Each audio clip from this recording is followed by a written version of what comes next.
An Islamic terrorist mowed down numerous victims in a car before stabbing a police officer and trying to attack the Parliament in London. And how did the left respond? By expressing their concerns, not for the victims, but for how it might make Muslims look bad. In moments, Donald Trump will begin exploiting the attack in London today. Do not allow this to be an indictment on Islam or Muslims. Far-right figures like Tommy Robinson are vile opportunists, using victims of today's attack to spread their anti-Muslim message. That's right, some members of the media were more upset that Tommy Robinson had showed up to the scene of the attack than the attack itself. But at least London Mayor Sadiq Khan was quick to respond.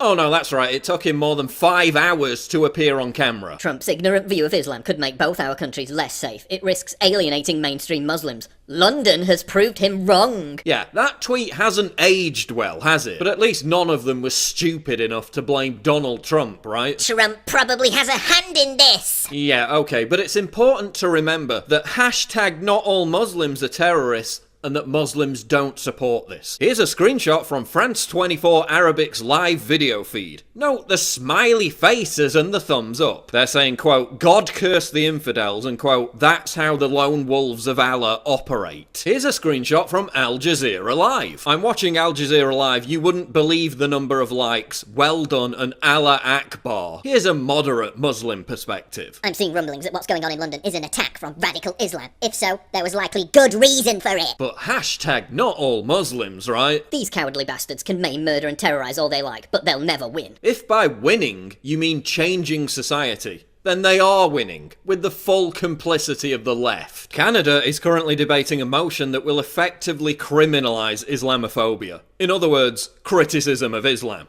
Just 3 years after their own parliament was also attacked by an Islamic terrorist. They are winning, and our governments are helping this ideology to spread. They're welcoming it in. We're erecting glass walls around the frigging Eiffel Tower. Sweden just allowed 150 ISIS terrorists back into their country. Oh, but don't worry, because they set up a phone hotline for people to report them, and then closed it down because it might be racist. Now we have the Islamist Erdogan threatening to send Muslim migrants with the vow that Europeans won't be able to walk safely on the streets. France just polled young Muslims and found that a third of them, expressed sympathy for terrorism. Here are a few questions that spring to mind. Why are Brits being arrested for tweets while Islamists are free to walk around Parliament draped in the ISIS flag? Why do we have a mayor who calls moderate Muslims Uncle Toms? A mayor who says terrorist attacks are part and parcel of living in a major city. And I'm sick to the back teeth of saying it. But I'll say it again. Pray for hashtags won't prevent this. Turning off the lights at the Eiffel Tower won't prevent this. Putting a filter on your Facebook profile pic won't prevent this. Sticking your head in the sand and pointing the finger at right-wingers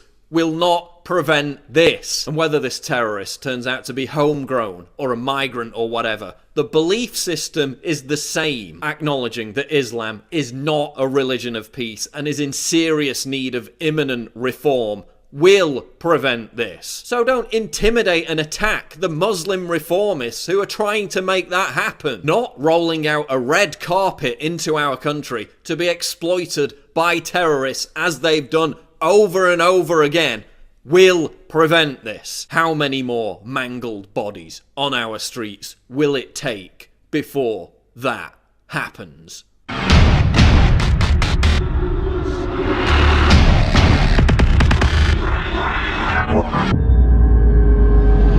Click the link below to subscribe to the channel. And for more breaking news, go to Infowars.com. The Making of the President 2016, how Donald Trump orchestrated a revolution. This is the untold story of how Trump defied all the odds to win the presidency. From former Trump confidant Roger Stone, the inside scoop of how Trump rocked the establishment.